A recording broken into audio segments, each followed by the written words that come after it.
আলাদা পোড়া করতে হবে না, কিচ্ছু করতে হবে না, একই মশলার মধ্যেই মাখিয়ে নিচ্ছি ভালো করে।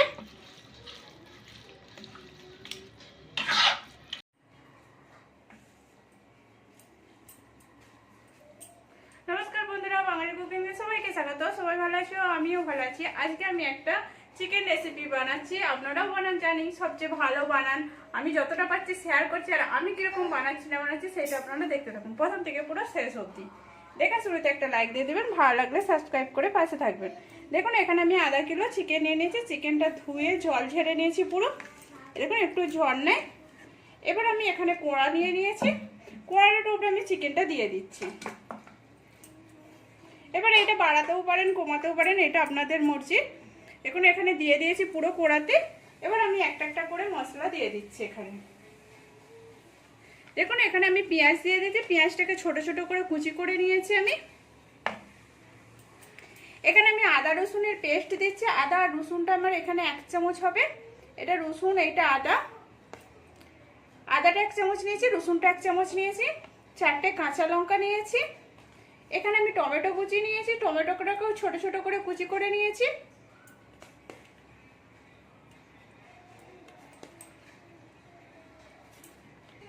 এখানে দিয়ে দিলাম। এবার মশলা দিয়ে দিচ্ছি। এখানে 1 চামচের মতো ধনে গুঁড়ো দিয়ে দিলাম, 1/2 চামচের মতো আমি জিরে গুঁড়ো দিয়ে দিচ্ছি। এখানে 1/2 চামচ হলদি দিয়ে দিচ্ছি, কেন আমার চিকেনটা যেরকম সেই হিসাবে আমি হলদিটা দিচ্ছি, মশলাটাও সেরকম দিচ্ছি। এবারে যেরকম চিকেনটা বাড়াবেন সেরকম হিসাবে মশলাটা দেবেন বাড়িয়ে। এখানে আমি 1 চামচের মতো লঙ্কা গুঁড়ো দিচ্ছি। এবার ঝালটা কম বেশি করে নিতে পারেন, কোনো অসুবিধা নেই। আর স্বাদ অনুযায়ী আমি নুন দিয়ে দিলাম। এখানে আমি দিয়ে দিয়েছি। এবার আমি এখানে সরষের তেল দিয়ে দিচ্ছি। দেখুন এখানে আমি সরষের তেলটা দিয়ে দিচ্ছি। আমার রান্নায় যতটা তেলের প্রয়োজন হবে আমি সেই সরষের তেলটা দিয়ে দিলাম। দেখুন এখানে আমি সব মশলা দিয়ে দিয়েছি। এবার এটাকে আমি মাখিয়ে নিচ্ছি। আর এটা টেস্টটাও খুব সুন্দর আসবে। একটা পুরো জিনিসেই তো পুরো এক কোড়াতেই পুরো আলাদা পোড়া করতে হবে না, কিচ্ছু করতে হবে না, একই মশলার মধ্যে খুব সুন্দর রান্নাটা। এখন এখানে পুরোটাই আমি মাখিয়ে নিচ্ছি ভালো করে।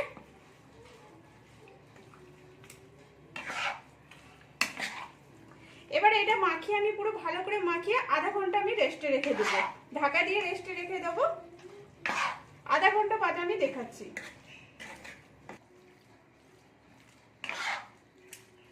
দেখুন এখন আমার চিকেনটা পুরো মাখানো হয়ে গেছে। এবার এটা আমি ঢাকা দিয়ে রেখে দিচ্ছি। এখানে ঢাকা দিয়ে আমি রেখে দিচ্ছি আধা ঘন্টার মতো।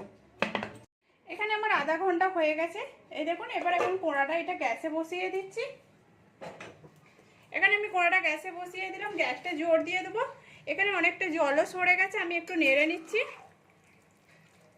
এই দেখুন এবার এদিকে যে জলটা বেরাবে আমি একটু ফুটতে দেবো। গ্যাসটা আমি জোর দিয়ে দিচ্ছি, গ্যাসটা জোর দিলে অনেকটা জল বেরিয়ে যাবে। দেখুন এখান থেকে চিকেন থেকে পুরো জলটা বেরিয়ে গেছে, আমি একটু নেড়ে নিচ্ছি। এবার এটা আমি নেড়ে নিয়ে আবার এইটা আমি ঢাকা দিয়ে দেবো। আমি কিন্তু ঢাকা দিইনি, জলটা বেরিয়ে গেছে। এবারে আমি ঢাকা দিয়ে দেবো। এই যে ফুটে গেল, এবার আমি ঢাকা দিয়ে দিচ্ছি একটু নেড়ে। গ্যাসটা আমি কম করে দেবো।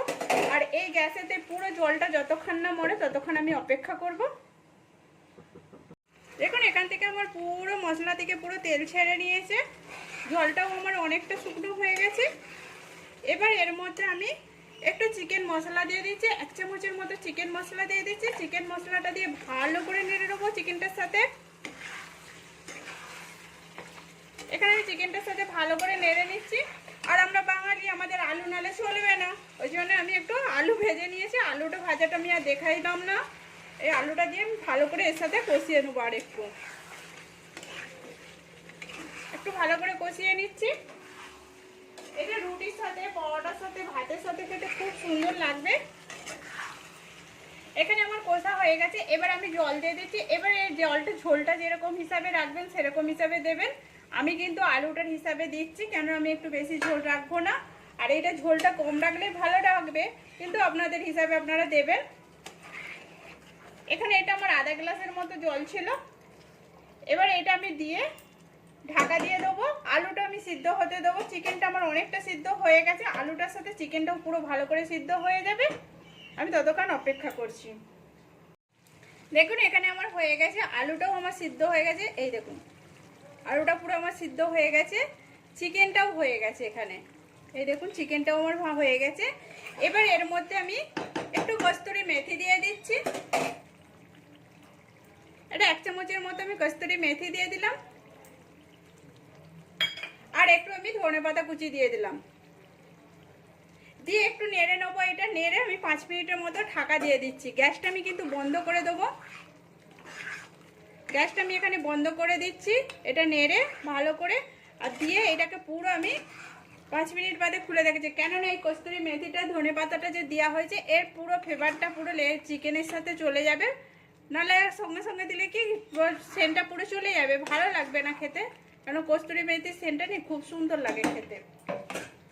এই দেখুন এখানে আমি ঢাকা দিয়ে দিচ্ছি, গ্যাসটাও বন্ধ করে দিচ্ছি। 5 মিনিট বাদে খুলে দেখাচ্ছি। এখানে আবার 5 মিনিট হয়ে গেছে। এই দেখুন আমি খুলে দেখাচ্ছি, কালারটাও কত সুন্দর আসছে আর তেলটাও কত সুন্দর ছেড়েছে। এই দেখুন এবার আলুটা যদি না দিতে চান না দেবেন, কোনো অসুবিধা নেই। এই দেখুন গ্রেভিটাও কত সুন্দর হয়েছে। এই দেখুন চিকেনটাও কত সুন্দর হয়েছে। এই দেখুন চিকেনটা পুরো আমার সিদ্ধ হয়ে গেছে, গরম আছে। এখানে আমার পুরো বানানো হয়ে গেছে। এটা আমি প্লেটে সার্ভ করছি না। প্লিজ আপনারা এরকম করে বাড়িতে বানিয়ে দেখুন, কেমন হয়েছে সেটাও কমেন্ট করে বলবেন। ভালো লাগলে একটা লাইক করে শেয়ার করে সাবস্ক্রাইব করে পাশে থাকবেন। প্লিজ একবারের জন্য চিকেনটা বানিয়ে দেখুন, খুব সুন্দর লাগে খেতে।